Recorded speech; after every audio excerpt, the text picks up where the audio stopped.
Hello दोस्तों, कैसे हो आप लोग। तो दोस्तों मैं आज से ये स्वागत करता आपके अपनी Pradeep 11th and 12th academy पे। दोस्तों आज की जो मेरी वीडियो होने वाली है सीन पैसेज पे होने वाली है। अब सीन पैसेज को लेकर एक हमेशा से जो हमारे दोस्त होते हैं वो घबराते रहते हैं कि भैया सीन पैसेज कैसे करना है, किस तरीके से करना है, क्या चीजें करनी चाहिए, कैसे कैसे क्वेश्चन पूछे जाते हैं। इस चीज को लेकर इनके मन में एक अलग सा ही सवाल क्या चलता रहता है।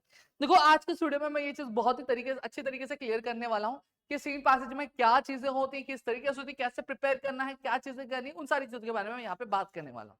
ठीक है, तो इस वीडियो का एंड तक सुनिएगा। एक एक चीज जो मैं बता रहा हूँ उसको नोट जरूर कर लीजिएगा। साथ ही साथ दोस्तों अगर आप अपनी इंग्लिश की प्रिपरेशन अच्छे से करना चाहते हैं, मेरे साथ जुड़ के साथ करना चाहते हैं, तो नीचे डिस्क्रिप्शन में आपको रैंकर्स 2.0 की लिंक दी हुई है बैच की, जाके आप उसे ज्वाइन कर सकते हैं, जहां पे इंग्लिश के प्रिपरेशन आपको क्या बहुत ही अच्छे तरीके से क्या करवाई जा रही है। अब बात करते हैं हमारे सीन पैसेज की। अब सीन पैसेज को लेकर एक पैसेज प्रैक्टिस को लेकर मैं यहाँ पे थोड़ी सी चीज आपको मैं थोड़ा क्लियर कर देना चाहता हूँ। क्लियरिटी में ये दे देना चाहता हूँ, देखो आपका एक सेक्शन जो आता है वो प्रोज सेक्शन आता है, ठीक है, 12th स्टैंडर्ड में। एक होता है आपका सीन पैसेज होता है और एक होता है आपका अनसीन पैसेज होता है। अब प्रोज सेक्शन की जब मैं बात करता हूँ, देखो प्रोज में आपके टेक्स्ट बुक में भी आपको 8 चैप्टर्स दिए गए। अब इन 8 चैप्टर्स का मतलब क्या होता है, देखो जब मैं इन 8 चैप्टर्स की बात करूं तो इन 8 चैप्टर्स को सबसे पहली चीज आपको एक इन स्टोरी की इस जो भी कहानियां है, जो भी कंटेंट है, इसका एक समरी आपके दिमाग में बैठा रहना चाहिए। सबसे पहली चीज मैं ये क्लियर कर दूं। अभी हाल ही में एक दिन 2 दिन पहले मेरे स्टूडेंट का क्वेरी आया था कि सर टेक्स्ट बुक के जितने भी पैराग्राफ है उन हर एक पैराग्राफ की प्रैक्टिस कैसे करें। भैया देखो एक मैं चीज बता रहा हूं, जब आप पढ़ रहे हो, ठीक है, एक फिजिक्स केमिस्ट्री मैथ्स ओसी एसपी पढ़ने का तरीका अलग होता है और इंग्लिश जैसे सब्जेक्ट को पढ़ने का तरीका अलग होता है।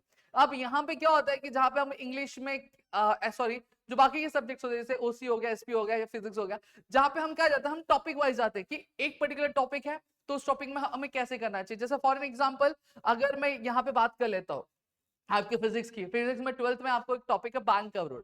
अब जब आप उस टॉपिक की प्रिपरेशन करते हैं तो आप वहां पे ये देखते हैं कि बैंक कर्व रोड से मुझे किस किस तरीके से क्वेश्चन बन सकते हैं, या फिर बैंक सरफेस रोड से मुझे किस किस तरीके के क्वेश्चन बन सकते हैं, किस तरह के न्यूमेरिकल्स पूछे जा सकते हैं, किस तरह के डेरिवेशंस पूछे जाते हैं। आप उस पर्टिकुलर टॉपिक को लेकर आप क्या प्रैक्टिस करते हो। लेकिन जब मैं बात इंग्लिश की करता हूं तो इंग्लिश में आप इस तरह की चीजें नहीं कर सकते। हाँ, इंग्लिश में ये चीजें कहां कर सकते हैं, जैसे राइटिंग स्किल हो गया, ड्राफ्टिंग ऑफ वर्चुअल मैसेज। तो ड्राफ्टिंग ऑफ वर्चुअल मैसेज के हमें किस किस टाइप के क्वेश्चन पूछे जा सकते हैं, हम वहां पे प्रिपरेशन कर सकते हैं। या फिर हम ग्रामर की बात कर लेते हैं, जैसे टेंसेस है तो टेंसेस में कितने टाइप के क्वेश्चन पूछे जाते हैं एग्जाम में।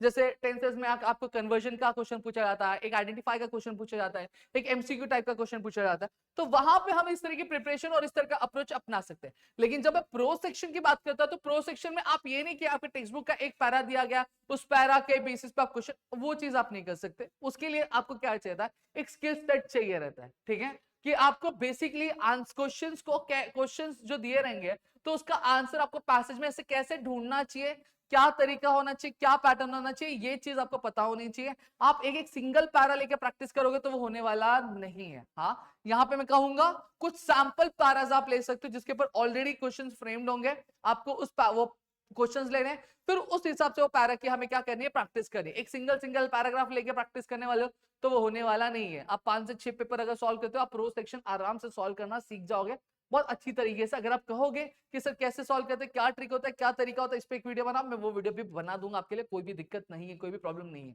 समझ में आ गया। आप सबसे पहले ये समझ लो कि प्रो सेक्शन में जो सीन पैसेज होता है उसमें किस तरह के क्वेश्चन हमें पूछे जाते हैं।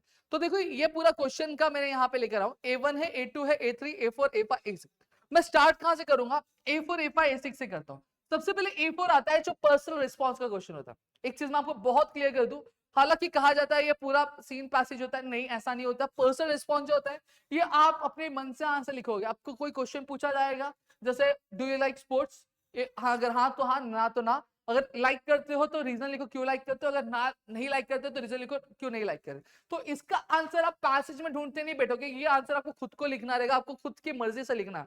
पहले आप लिखोगे yes I do like the sports, या फिर आप लिखोगे no I do not like the sports. ठीक है, रीजन क्या नहीं लाइक करने का और क्या रीजन है क्या लाइक करने का, दोनों में से जो भी आपका आंसर है उस हिसाब से आपको रीजन क्या रहना एक्सप्लेन करना रहेगा। यहाँ पे समझ में आ गया। अब A5 जो है आपका लैंग्वेज स्टडी वाला पार्ट। लैंग्वेज स्टडी वाला पार्ट क्या होता है, आपका ग्रामर वाला पार्ट होता है, जो आपके कितने मार्क्स का होता है, आपके 2 मार्क्स का क्या होता है।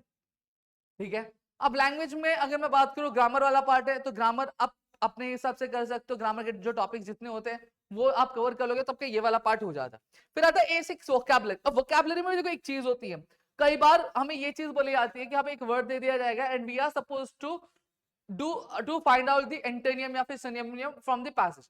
और जब पैसेज में से ढूंढना रहेगा तो वहां पे क्लियरली मेंशन रहेगा कि आपको एंटोनियम ढूंढना है फ्रॉम द गिवन पैसेज या फिर सिनोनिम ढूंढना है इस वर्ड का from the above given passage.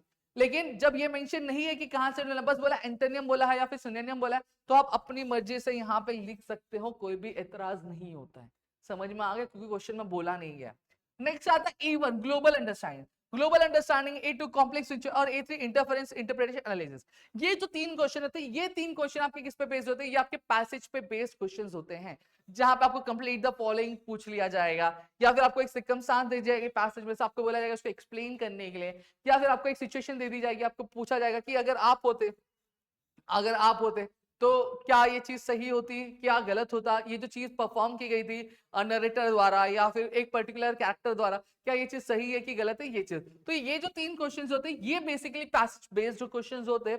इसके लिए मैं कहूंगा कंप्लीटली पैसेज पे मत जाओ। आपके 8 चैप्टर्स है, उन 8 चैप्टर्स को मैं ये नहीं कहूंगा कि लाइन बाय लाइन पढ़ो, ठीक है, उसकी एक समरी एटलीस्ट कहानी आपको पता होनी चाहिए, ठीक है। लेकिन अगर हो पाए तो एक बार रीडिंग जरूर लगा लेना, एक बार रीडिंग जरूर लगा देना। लगाने के बाद फिर उसके बाद आप क्या करो, उसका समरी अपने दिमाग में ध्यान रखो, फिर ये क्वेश्चन आपके लिए बहुत ज्यादा इजी बन जाते हैं समझने के लिए। और उसके बाद आपको प्रैक्टिस करनी होगी क्वेश्चंस की, ठीक है। पीवाईक्यूज ले लो, पीवाईक्यूज लेके आप उसको प्रैक्टिस करना चालू कर दो तो हो जाएगा। खुद से कर ले तो बहुत अच्छी बात है, नहीं तो हम हमारे कोर्स में करा रहे हैं, इसकी लिंक मैंने डिस्क्रिप्शन में, तो जाके ज्वाइन कर सकते हो, ठीक है। नेक्स्ट अब आता है बी वाला पार्ट। अब बी वाले पार्ट में क्या आता है? लैंग्वेज स्टडी, जहां पे हमें नॉन टेक्सुअल ग्रामर देता है। अब नॉन टेक्सुअल ग्रामर में हमें क्या, देखो B1 वाला ड्यूअल एक्टेड या फिर ट्रांसफॉर्मेशन ऑफ सेंटेंस, जहां पे हमें ग्रामर के कुछ टॉपिक्स दे दिए जाएंगे, कुछ क्वेश्चंस दिए जाएंगे जो हमें सॉल्व करने रहेंगे। वो बोला जाएगा कि जैसे असर्टिव है, ठीक है, इंटरोगेटिव में बोला जाएगा, या फिर टू ऐड करने बोला जाएगा, फिर रिमूव टू करने बोला जाएगा, ठीक है, नो सूनर दैन वाले क्वेश्चन, इस तरह के क्वेश्चन यहाँ पे पूछे जाते हैं। B2 क्या होता है? Spot the error. Spot the error mainly आपके टेंसेस वाला ही टाइप होता है, जहां पे हो सकता है पंक्चुएशन मार्क ना हो, या फिर टेंसेस का जो फॉर्म ऑफ वर्ब का, टेंसेस का जो वर्ब फॉर्म हो वो गलत लगाया गया हो सेंटेंस के अकॉर्डिंग। तो इस तरीके का ही पार्ट होता है आपके B2 में। तो इस तरह के क्वेश्चन आपको क्या पूछे जाते हैं, कहां पे? आपके पैसेज वाले पार्ट में। समझा? क्लियर हो गया? तो यहाँ पे मैंने बता दिया ये पैसेज वाला पार्ट है, इसको आपको बहुत ही अच्छी तरीके से देख लेना है, ठीक है। इसको बहुत अच्छे से A4 A5 A6 अपने मन से भी कर सकते हो, बट स्टिल मैं कहूंगा इसकी प्रैक्टिस बहुत ज्यादा जरूरी है। ये कैसे प्रैक्टिस करोगे? ये आपको जो है पेपर्स लेने पड़ेंगे, सैंपल पेपर्स लेने, और वहां पे जब सॉल्व करने बैठोगे ना तब आपको ये चीज समझेगी, वो भी एक सही अप्रोच लगा के। एक सिंगल पारा लेके आप प्रैक्टिस करोगे तो होने वाला नहीं है। मैं बोल रहा हूँ बाकी सब्जेक्ट को पढ़ने का अप्रोच होता है अलग है, और इसको पढ़ने का अप्रोच जो है अलग है, तो वो चीज थोड़ा सा ध्यान में रखना। समझ में आ गया? तो मेरे ख्याल से आपको यहाँ पे चीजें समझ में आ गई। Still if you have any doubt please do let me in the comment section. और वीडियो अच्छी लगी तो प्लीज वीडियो को लाइक करिएगा, चैनल सब्सक्राइब नहीं किया तो चैनल सब्सक्राइब करो, अपने दोस्तों शेयर करो, ताकि इससे और कई सारे वीडियोस में आपके लिए लेकर आ सके दोस्तों। जय हिंद दोस्तों।